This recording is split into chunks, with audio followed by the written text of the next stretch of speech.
सांगायचं झालं तर सगळ्याचे पीक जोरात आहेत, कोणाचंच पीक सुकणार नाही. कारण की या वर्षी तुम्हाला मी म्हटलं होतं की या वर्षी असा पाऊस एकदम असा बंद होणारच नाही, म्हणजे नॉन स्टॉप चालू राहील.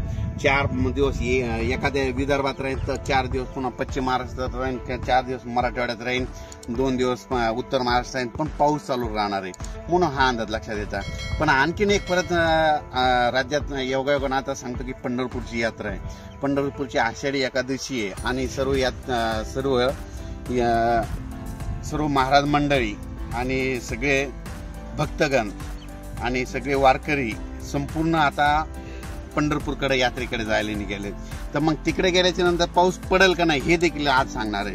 तर राज्यात सर्वांना सांगू इच्छितो की राज्यात 14 जुलै 14, 15, 16, 17, 18, 19, 20 जुलैपर्यंत राज्यात चांगला पाऊस पडणार आहे. दररोज एका भागात 2-2 दिवस एका भागात मुक्काम करणार आहे आणि जोराचा पाऊस पडणार आहे म्हणून हा अंदाज लक्षात घ्यायचा.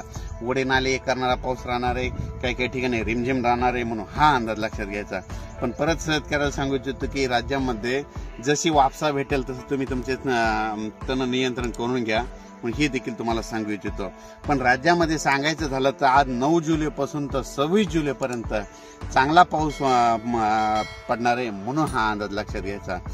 परत एक सांगू इच्छितो की राज्यात अचानक वातावरणात बदल झाला तर लगेच एक मेसेज दिला जाईल. पण एक मी मागच्या वेळेस सांगितलं होतं की राज्यामध्ये यावर्षी जुलै महिन्यात चांगला पाऊस होणार आहे म्हणून सांगितलं होतं. आणि तुम्ही बघा आज म्हणजे कालच बघा, काल ह्या 2-3 दिवसामध्ये खामगाव बुलढाणा जिल्ह्यामध्ये इतका पाऊस पडला की काही जणांच्या शेतामध्ये लिंबुणीचे झाडं होते, तर लिंबुणीच्या झाडाच्या वरतून पाणी गेले, म्हणजे काही शेतामध्ये 8-8, 9-9 फुटाचं पाणी गेले.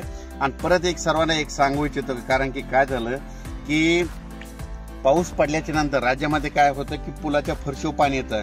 माझी सर्वांना विनंती आहे की पुलाच्या फरशीवर पाणी आल्यास ते पूल ओलांडू नका. कारण की काय झालं, कधी ते पूल पडलेला असू शकतो, कधी खड्डा पडलेला असतो आणि अशा घटना घडाल्यात. म्हणून सर्वांना एक विनंती, कारण की हे जे 10 ते 26 जुलैचा जे पाऊस पडणार आहे, 10 ते 26 जुलैपर्यंतच्या दरम्यानचा पाऊस पडणार आहे. वड्या नाल्याला पाणी येणार आहे आणि काय करतात, आपल्याला घरी जायची घाई असल्यामुळे पुलं ओलांडतात.